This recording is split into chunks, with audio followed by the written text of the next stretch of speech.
This channel does not promote any violent, harmful, or illegal activities. All content provided by this channel is meant for an educational purpose only. Top quality और consistent performance के लिए सिर्फ silver pumps नाम याद रखना। সত্য কথা বলা একটি পাপ, কান ধরে ভুল স্বীকার তৃণমূল কাউন্সিলরের।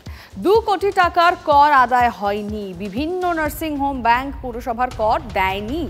বকেয়া এই করের কথা ফাঁস করে বিপাকে তমলুক পুরসভার তৃণমূল কাউন্সিলর পার্থসারথী মাইতি।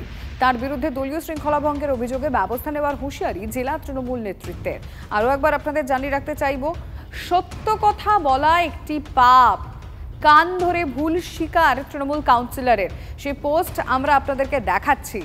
2 কোটি টাকার কর আদায় হয়নি, কেন তিনি এভাবে কান ধরলেন, কেন ভুল স্বীকার করলেন, আমি একটু জানার চেষ্টা করি কনিষ্ক আমাদের রিপোর্টারের কাছ থেকে। কনিষ্ক, দেখো, তমলুক পৌরসভা বা তাম্রলিপ্ত পৌরসভার সরকারি এবং বেসরকারি মিলিয়ে একাধিক অফিসের কিন্তু পৌরকর বাকি। আর এই পৌরকর যে বাকি রয়েছে তার মধ্যে বেসরকারি যে অফিসগুলো রয়েছে তার মধ্যে একাধিক তৃণমূল নেতার নাম রয়েছে বা কাউন্সিলরের নাম রয়েছে। এই বিষয়টাই কিন্তু পৌরকর সাধারণ মানুষের যে হকের টাকা, সেই ট্যাক্সের টাকা কেন দেবেন না তারা, এই সংক্রান্ত বিষয় নিয়ে তিনি কিন্তু ফেসবুকে পোস্ট করেছিলেন।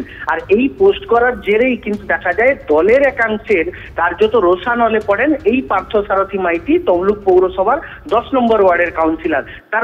তার যে অভিযোগ যে দলের একাংশ এই যে তাদের যে পৌরকর বাকি রয়েছে সেই সংক্রান্ত বিষয় নিয়ে দলে না আলোচনা করে কেন সামাজিক মাধ্যমে পোস্ট করেছেন। আর এর জেরে কিন্তু দলের যে জেলা সভাপতি রয়েছে সুজিত রায়, তিনিও কিন্তু সরাসরি হুঁশিয়ারি ছড়ে দিয়েছেন যে দলে আলোচনা না করে সামাজিক মাধ্যমে পোস্ট করেছেন, যার জন্য তিনি কিন্তু সমগ্র বিষয়টা রাজ্য নেতৃত্বকে জানিয়েছেন এবং রাজ্য নেতৃত্ব পদক্ষেপ নিতে বলেছেন। কি পদক্ষেপ নেবেন তুমি নজর রাখো। মহেশতলা বজবজ ট্রাঙ্ক রোডে বেপরোয়া বাইকের ধাক্কায় মৃত্যু সাইকেল আরোহীর। হাড়হিম করা সিসিটিভি ফুটেজ প্রকাশ এসেছে। সাইকেল আরোহীকে টেনে নিয়ে যায় বাইকটি। অবস্থার অবনতি হওয়ায় কলকাতার পিজি হাসপাতালে রেফার করা হয় সাইকেল আরোহীকে। চিকিৎসা চলাকালীন মৃত্যু হয় সাইকেল আরোহীর। ইতিমধ্যে বাইক চালককে আটক করেছে পুলিশ। আমরা দেখাচ্ছি সেই CCTV footage. Maheshtala Budge Budge trunk রোডে বেপরোয়া বাইকের ধাক্কায় মৃত্যু সাইকেল আরোহীর। হাড়হিম করা সেই সিসিটিভি ফুটেজ আমরা আপনাদেরকে দেখাচ্ছি। সাইকেল আরোহীকে টেনে নিয়ে যায় বাইকটি।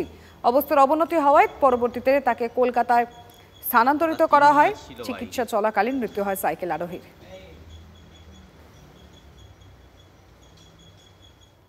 আসছে পরে খবরে, মধ্যমগ্রামে বোমা বিস্ফোরণ, মৃত্যু উত্তরপ্রদেশের বাসিন্দার। মধ্যমগ্রাম স্টেশন সংলগ্ন হাই স্কুলের গেটের সামনে বিস্ফোরণ। বোমা বিস্ফোরণে গুরুতর আহত হয় ওই যুবক। ব্যাগ ভর্তি বোমা ফেটে বিস্ফোরণ হয় দাবি স্থানীয়দের। ঘটনাস্থল থেকে বোমা উদ্ধার বম্ব স্কোয়াডের। আশঙ্কাজনক অবস্থায় হাসপাতালে নিয়ে যাওয়ার পর মৃত্যু। আর একবার আপনাদের জানিয়ে রাখতে চাই, মধ্যমগ্রামে বোমা বিস্ফোরণের খবর আসছে। মৃত্যু হয়েছে উত্তরপ্রদেশের বাসিন্দার। মধ্যমগ্রাম স্টেশন সংলগ্ন হাই স্কুলের গেটের সামনেই বিস্ফোরণ হয়। বোমা বিস্ফোরণে গুরুতর আহত হয় ওই যুবক। ব্যাগ ভর্তি বোমা ফেটে এই বিস্ফোরণ হয়েছে দাবি করছে স্থানীয়রা। ঘটনাস্থল থেকে বোমা উদ্ধার করেছে বম্ব স্কোয়াড। দীপঙ্কর আমাদের রিপোর্টারের সাথে কথা বলবো। দীপঙ্কর, এখনো পর্যন্ত পুলিশের তরফ থেকে কি তথ্য সামনে এসছে? দেখো, পুলিশের তরফ থেকে জানা যাচ্ছে যে ওই ব্যক্তি এখনো পর্যন্ত যা খবর মারা গেছেন, কিছুক্ষণ আগেই মারা গেছেন এমনটাই খবর। পুলিশ কিভাবে এই ঘটনা ঘটলো, অর্থাৎ তিনি কিভাবে এখানে আসলেন, এখানে স্থানীয় কোনো স্তরে তিনি থাকতেন এমন তথ্য পুলিশ পায়নি।